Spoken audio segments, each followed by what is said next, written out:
All right. Hello, everybody. It's great to be here with you. My name is Noah, and I'm the creator of Provocateach. Um, and I'd love to know who's watching. So in the chat, if you don't mind, why don't you just tell me what do you do for a living? If the question doesn't apply, share something that you like doing.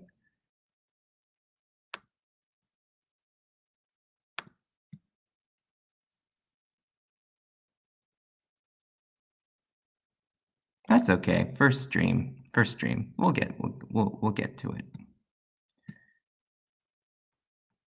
Okay.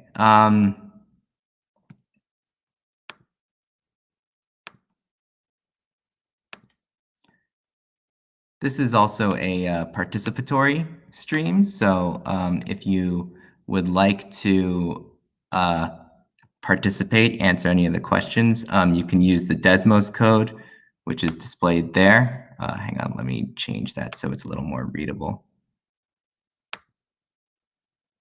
There we go. Okay. So that's the Desmos code. So you just head to student.desmos.com and you enter that code at the bottom to participate. All right. So with that, oh, and it looks like, so there's Anna. So she's a full-time student and has a part-time job. Awesome, awesome. And yeah, if you'd like to let me know how you're feeling today, just head on over to student.desmos.com and enter that code to participate. You'll see a robot slider where you can kind of drag it based on, so here, let me see if I can show that to you. 1 second.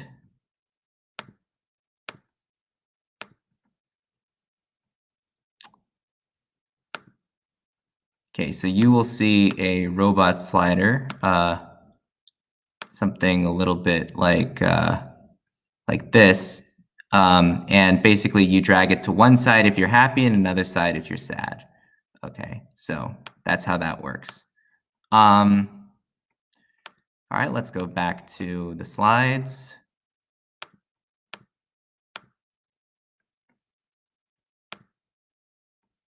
Okay, oh, hello. Hi, Dan and Kathy. Good to see you. All right, let's continue.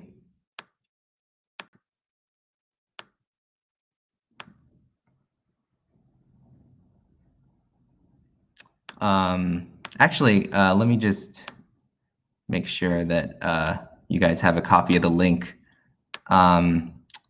So basically, you go to student.desmos.com and you enter the code that is showing on the screen, and that should let you participate. All right. And it'll just ask you how you're feeling, and you can drag the robot. Okay, let's continue.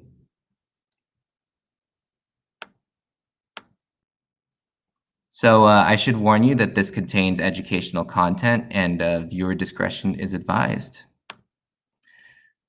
So the plan is this is a presentation about motivation. And so we're going to talk about, number one, what is motivation? Number two, we're going to talk about certain theories of motivation and how they apply to the school setting. And at the end, we'll talk about some strategies to get students intrinsically motivated. And we'll close out with some questions and answers. Okay, so we're all familiar with this feeling. It's called motivation.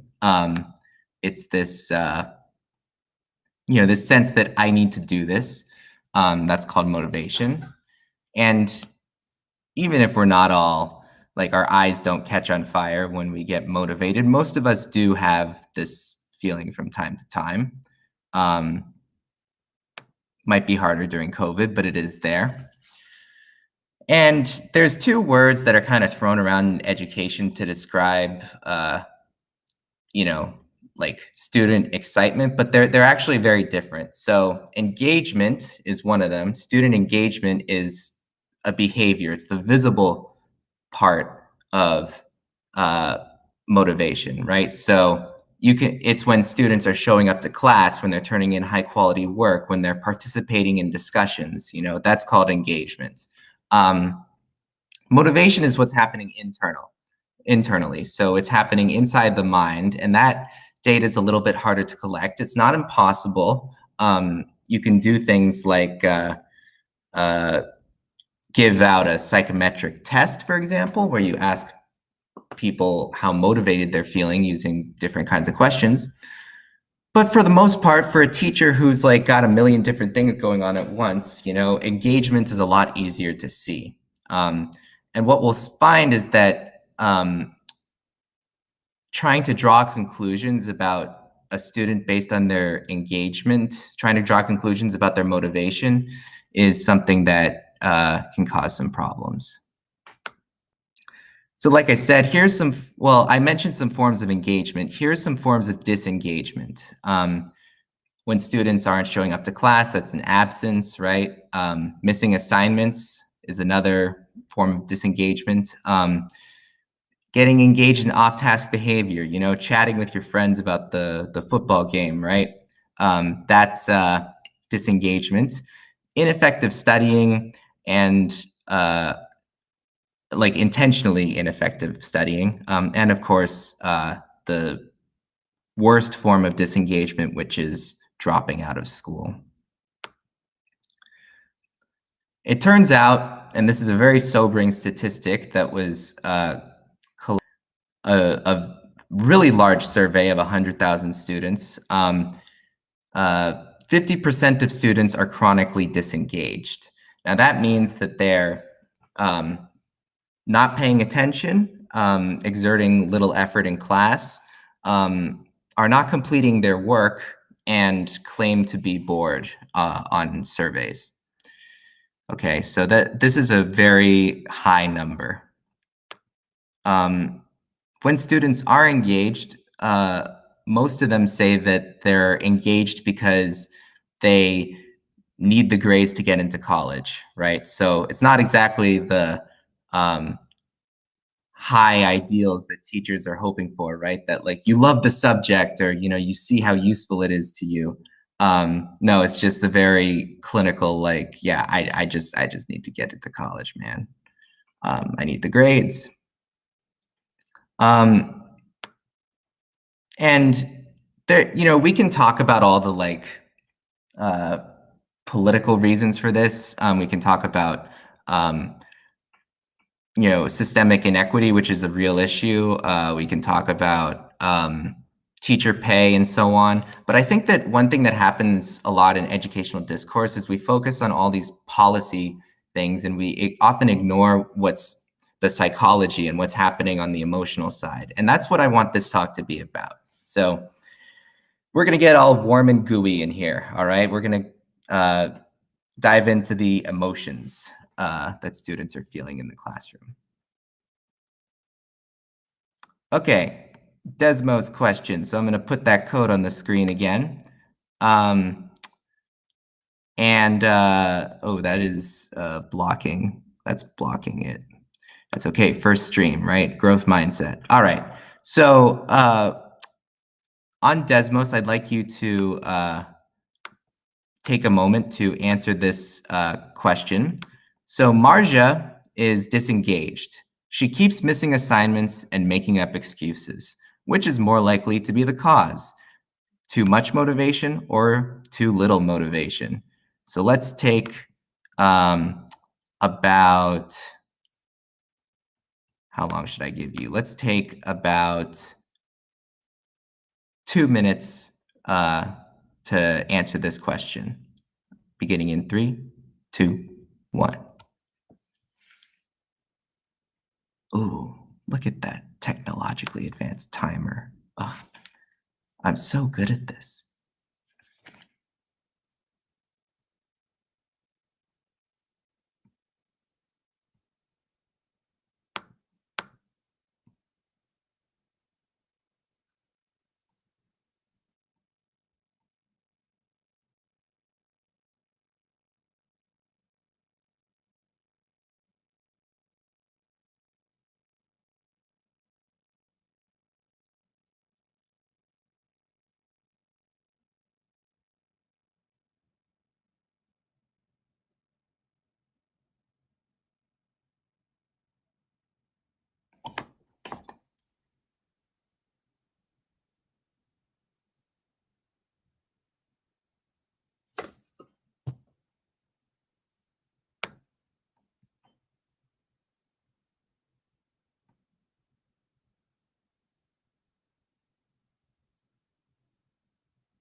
Take another 15 seconds.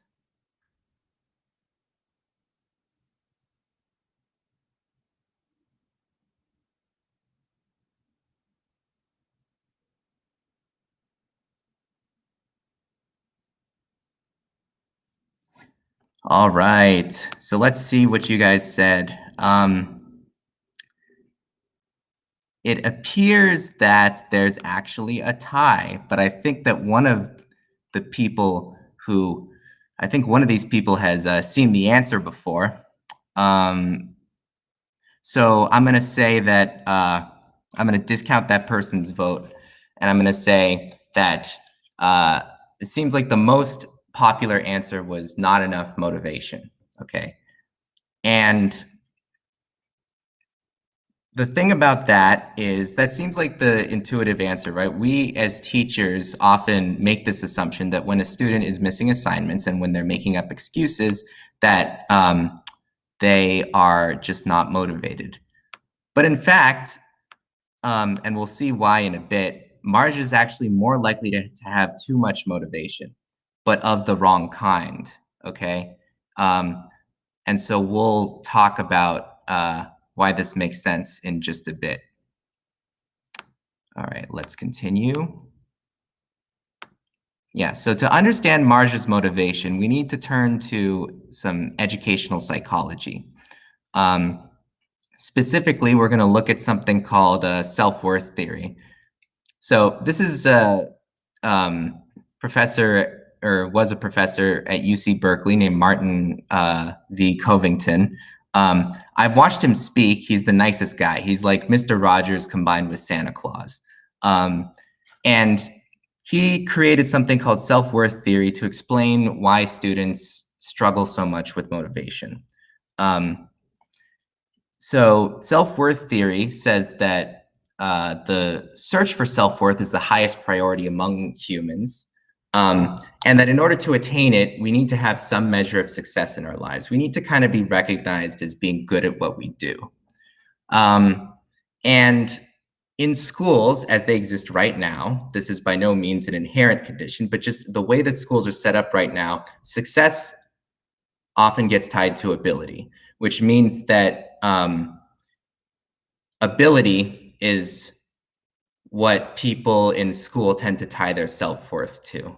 And when I say ability, what I mean is the sense that like you're good at math or like you're a natural math person. That would be an example of like an ability statement. Okay, another Desmos question. So let's suppose that you failed a paper. In which situation would you find this failure more discouraging? A, you spent a long time, many nights working on this paper, or B, you wrote the paper in 20 minutes while you were drunk and also turned it in stained with chicken wing sauce. Okay, so why don't we take, let's take 1 minute to answer this question.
Okay, so we have some interesting answers. So it appears that people are actually picking the one that I didn't expect, which is, hang on, let me share my screen really quickly.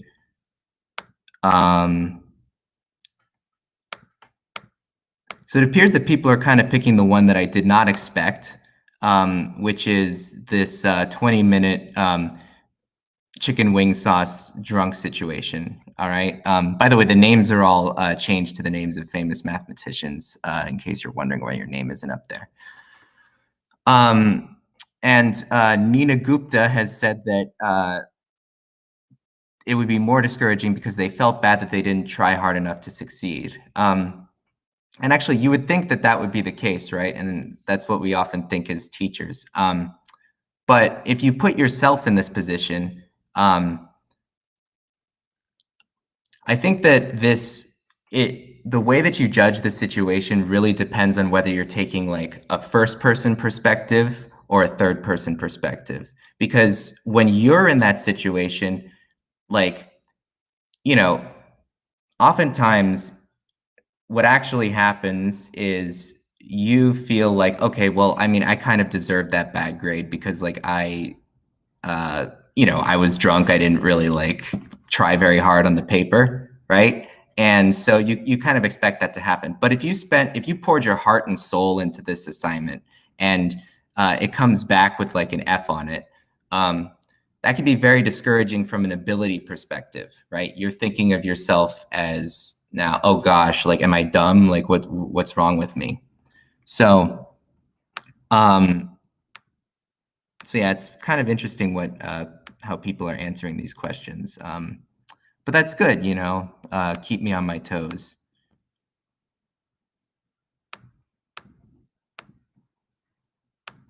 All right, let's continue. So, in one of his studies, Covington asked students to recall a time that they failed academically, and this is kind of the graph that he got. He also asked them how hard they had tried on the assignment and how whether they had some kind of mitigating excuse like illness uh, or like a family situation. And what was interesting was that the ones who felt the worst were the ones who had tried the hardest. And yet having an excuse kind of lessened the effect. And then, this kind of speaks to what I was saying earlier, which is that when you put low effort into something, you don't really expect to have like an amazing outcome. All right. But the ones who had tried the hardest actually felt the worst because they had sunk so much effort into it and were now beginning to doubt their ability. The same students were then asked to put themselves in the situation of the teacher and punish hypothetical students.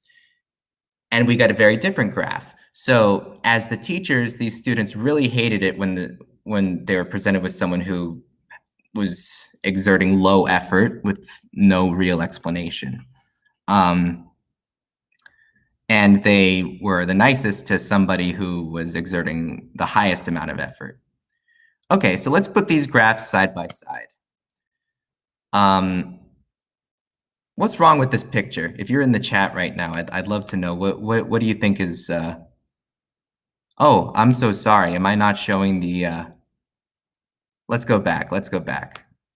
Okay, that was a faux pas. It's all good. Growth mindset. Okay. So this is the first graph.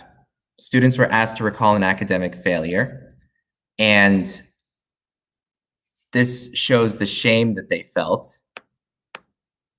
And the ones who felt the worst had tried the hardest. Okay, second graph. The students were asked to play the teacher, and this time they were punishing the low effort students the most. All right. So now that you see both of these graphs, what's wrong with this picture?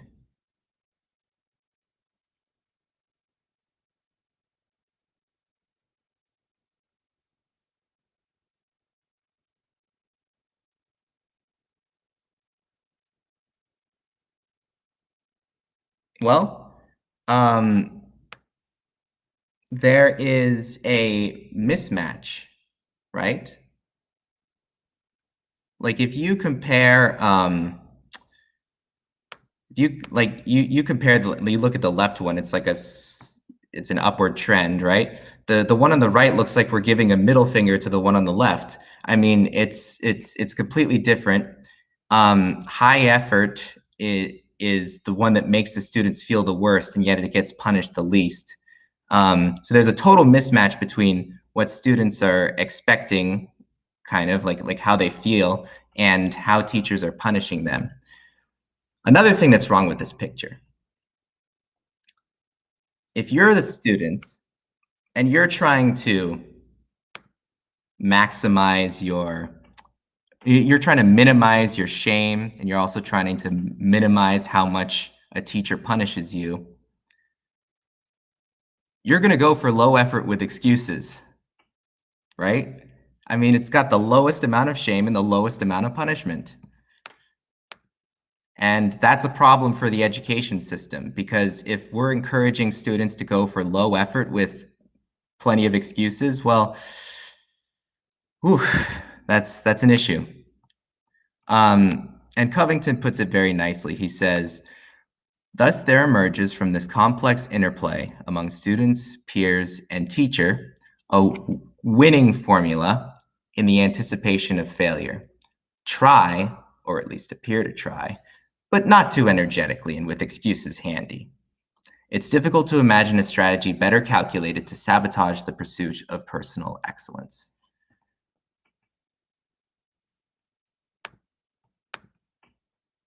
Okay. So let's go back to Marja, the one student we met earlier who was missing assignments and so on. Although students like that might seem unmotivated, what's really happening is they're over-motivated to avoid failure, because failure is, they think, reveals something about their ability. Okay, so just one more example of this. Procrastination is among the most common responses of students to stressful work, right? Well, if you think about it, what does procrastination do from a failure avoiding perspective? It makes it so that you kind of fail with honor, right?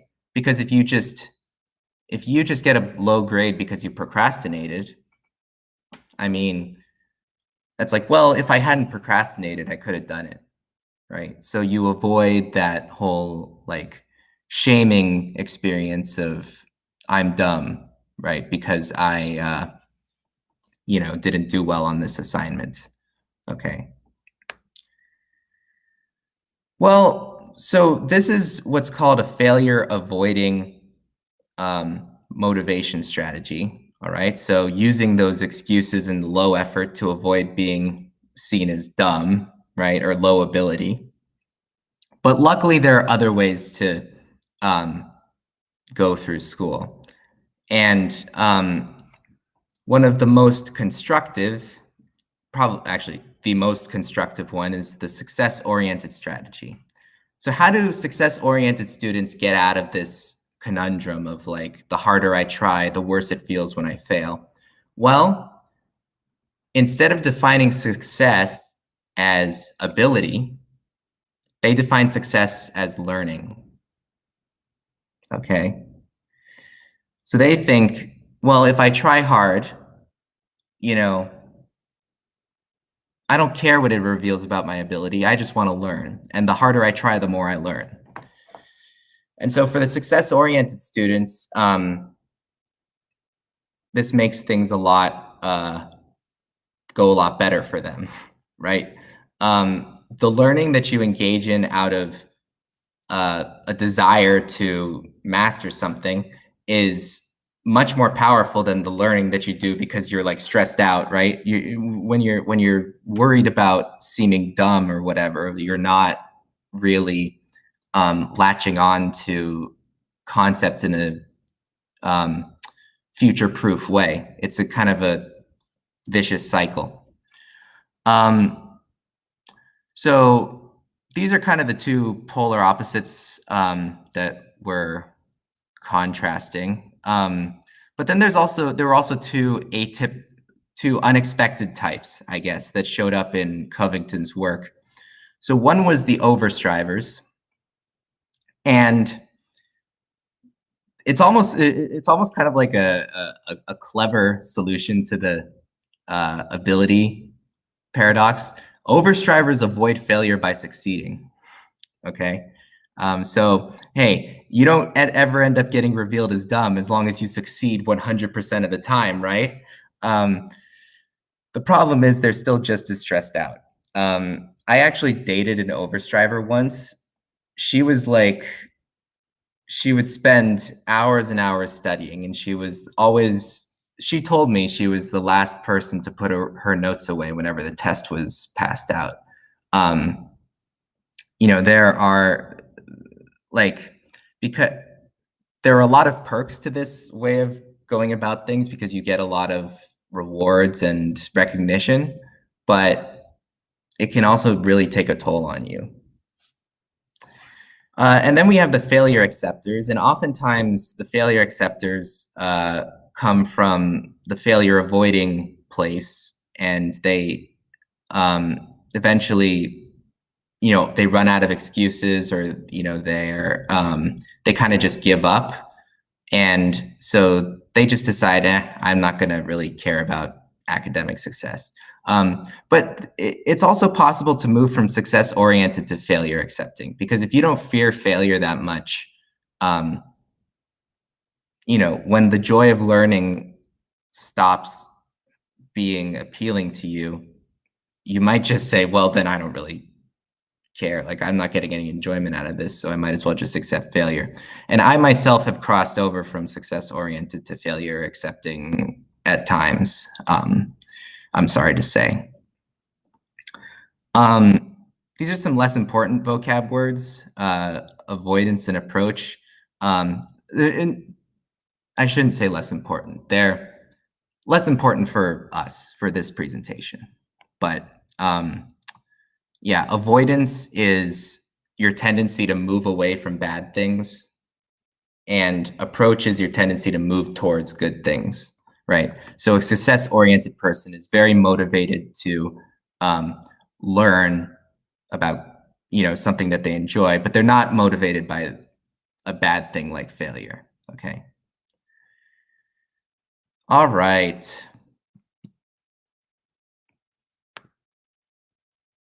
So what I'd like to know is which of these motivation types most resonates with you. So if you're not on Desmos yet, you can head over to student.desmos.com and enter this code to participate.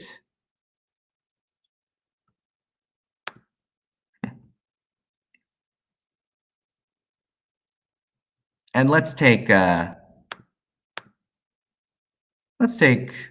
1 minute to do that, beginning in 3, 2, 1.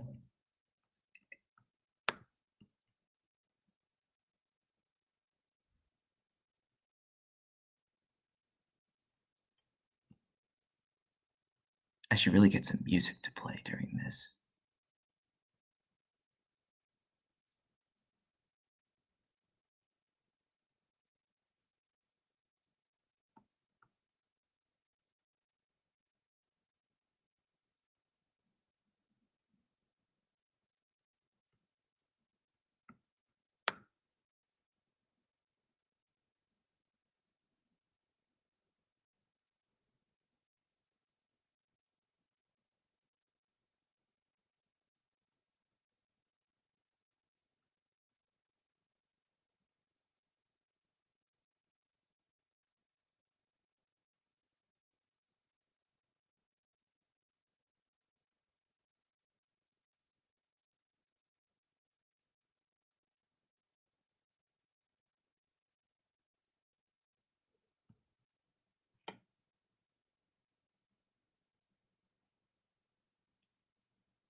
All right. So let's take a look at some of these responses. Um, so we've got a couple of, so we got one person who's kind of on the fence between success-oriented and overstriver. Um, we've got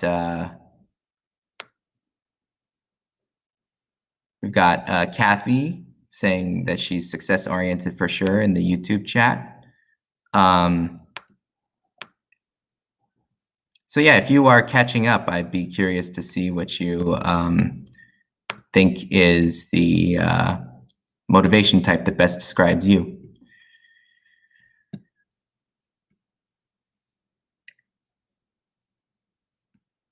Okay. The last thing I'd like to talk about is this notion of intrinsic versus extrinsic motivation. So one thing that all of the types except for success-oriented have in common is that they're mainly extrinsically motivated. So avoiding failure is, it's kind of like avoiding punishment, right? They're motivated by grades, rewards, being perceived as smart, okay? So an example of extrinsic motivation is like, I need to practice playing chess because if I don't get first place in the tournament, my tiger mom is going to flip her lid. Love you, Mom. That never happened, by the way. I just want you to know. My mom was all about intrinsic motivation. Speaking of which, intrinsic motivation is when you're motivated more from within because you see some value in the task. So you're like, an example would be, I'm going to play some chess because I think it's fun and it's fulfilling, right? So if you're seeking some kind of freedom or you're trying to master a skill or you have some other purpose for it, that's where intrinsic motivation comes from.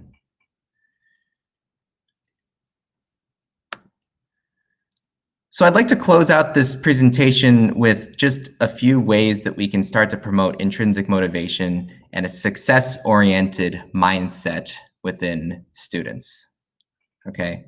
And this is gonna just kind of be a list, so bear with me, okay? Thing number one is tear down barriers, okay? If your students can't do what you're asking, they're not going to be intrinsically motivated to do it. So one way to do this is, or one set of barriers that you need to tear down are physiological, okay? So make sure that learners are fed, well rested, and well slept. And by the way, I'm speaking from a societal perspective. This is not something that, a teacher can always control, right? We can't control how much our students have slept before they come to class. But I think that as a society, this is something that we can be on the lookout for. Making sure that communities have access to food, making sure that we have, changing the culture around electronics used to promote restful sleep, and taking care of students who have chaotic family backgrounds and so on. Also, supporting the students who are learning English or who have special needs. They need to have equal access to the curriculum as well. And the COVID has really laid this one bare, but providing stable and convenient access to technology is huge, especially right now when we're so dependent on internet access. But also, one thing that I've noticed is that a lot of technology that we kind of assume that everyone knows how to use actually lacks student-friendly documentation. Especially some of the more traditional tools like Microsoft Office. So we could really stand to provide better documentation for some of these things as well. Another thing we can do to promote intrinsic motivation is just make learning fascinating. Too often, we focus on the kind of cognitive checkboxes, right? We're trying to cover a large quantity of content, but which is important. You know, there are a certain set of skills that you need to learn to function in the world, but you lose the mind-blowing stuff when you don't spend a lot of time on any one thing. Okay, so I think that we need to also optimize for blowing minds. And the more that you can incorporate students' interests and backgrounds into the curriculum, the more interesting it will be to them. Also, as much as you can, use authentic activities with real-world stakes, okay? One crutch that teachers often use, and I myself am guilty of this as well, is we think, oh, okay, we want students to try hard on this. I know, let's tie it to their grade, right? But that's a form of extrinsic motivation, and it comes with all the problems of overstrivers and failure avoiding and all those related issues. So you need some other incentive. And one thing that I have found is very effective is when you have students do something that they see as socially important, okay? Anytime that I talk about an issue like racism, because, you know, my students tend to be pretty woke, they're very motivated to engage because they see it as an issue that has social relevance, right? Another example is if you have something where other people are depending on them, okay? Either something in the community or just within the classroom, that interdependence really motivates them to work hard because they you know, they care about other people, right? And like I said, teach things that have immediate relevance. I have, you know, I don't tell my students this, but like the quadratic formula, immediate, say what you will about it, immediately relevant, it is not. And I think that if you can do something that has a very clear real world usefulness, or at least useful, whatever the students deem is useful, that's something that that's going to light them up. This is kind of a catch-all heading for a lot of different things, but if you can promote like a growth mindset, so this idea that making mistakes is okay because you can grow from them and you're not going to be like, your competency can increase as you work through school. I think that's going to be very helpful for these students who are insecure about their ability.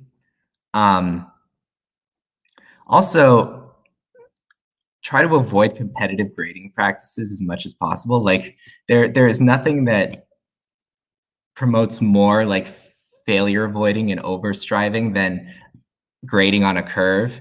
Because when students know that somebody's going to fail, they're going to study for a long time, and they're not going to study effectively because they're freaking out. Okay, there are tales in this is a well-documented phenomenon of students ripping pages out of the library books because they're worried that someone else is going to study from them.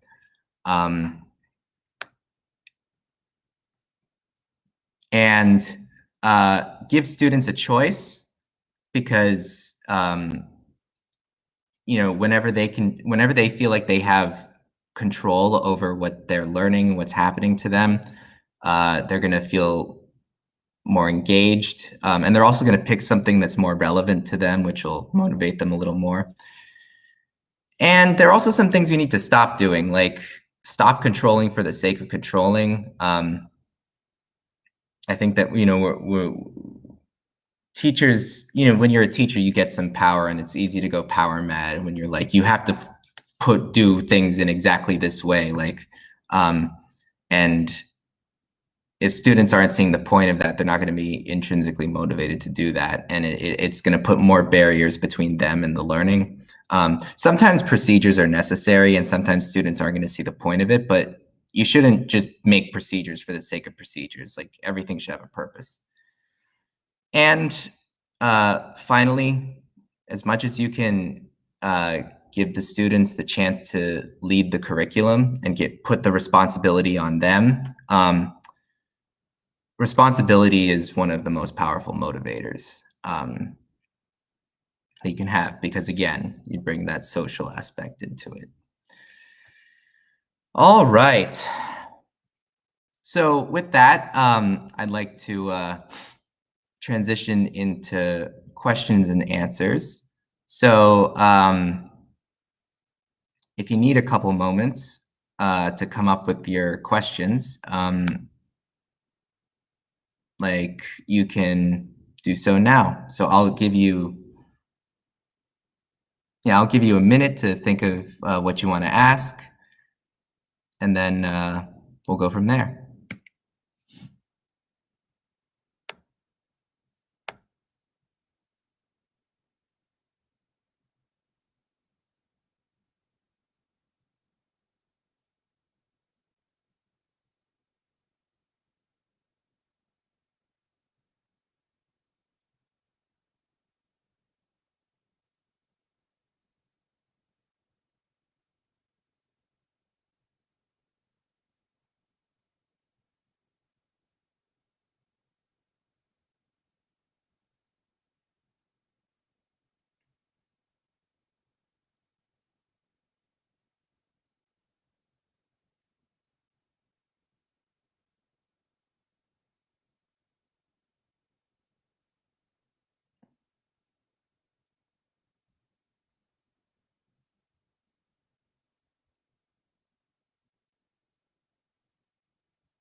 Okay, so question. So one question in the chat is, what has been the most important thing you learned as a teacher this year? There are a lot of important things. Like, and I'm guessing we're not talking things like how to turn on Zoom.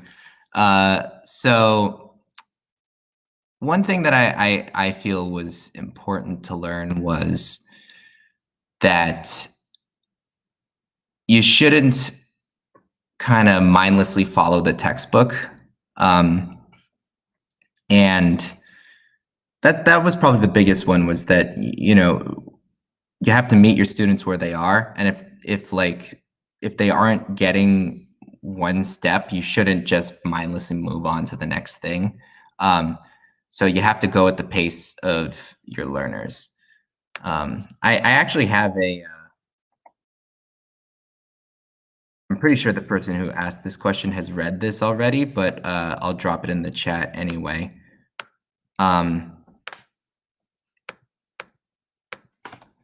So this is a blog post that's my takeaways from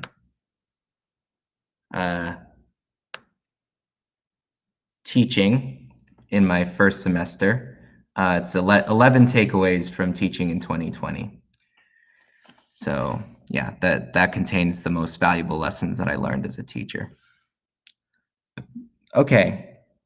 Oh, and I forgot to show the question. That was the question.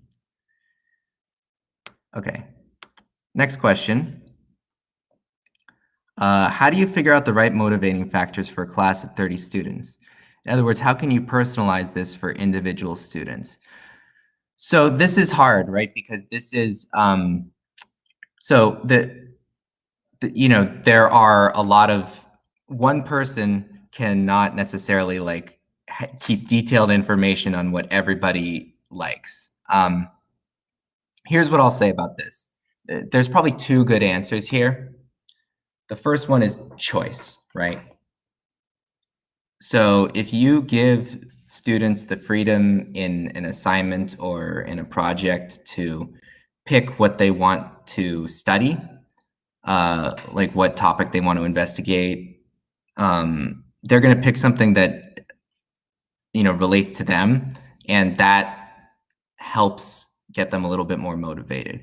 I know that actually, I know about some teachers who would do like almost Mad Lib essay prompts, right, where they would leave blanks in their prompts for students to fill in, and even just that was enough to, they did like a, a test, or they did a comparison of the prompt without the blanks and the prompt with the blanks, and the ones with the blanks had much higher engagement. Another way that you can do this is I like to put out a survey at the beginning of the year and just get a general sense of what my students are interested in. And if I notice any trends, so like pretty much all of my, like almost 3/4 of my students, when they were asked what's an issue that you care about, they said, fighting racism and Black Lives Matter. Fighting racism, comma, and Black Lives Matter. And so that was useful for me because I knew, okay, that's something that they care about. So that's something I can try to work in whenever it's possible. Some other things emerge through the course of teaching. I found out a lot of my students like video games because they kept asking me if I play. I kept disappointing them with how little I get to play nowadays as a working adult, but that's useful information too. So, all right. Well, if there are no further questions, I'd just like to thank you all for coming. If you enjoyed this stream, please feel free to leave some feedback on Desmos if you can. And also, you can follow my work at subscribe.provocateach.com/all links. I realize that's kind of a long link. You can find it in the YouTube description. And yeah, let me know if this is something that you would like to do again. This will be recorded, so you can just link the YouTube link, or you can link the tweet that contains this stream. Yeah. Take care, and I'll catch you on the flippity flip.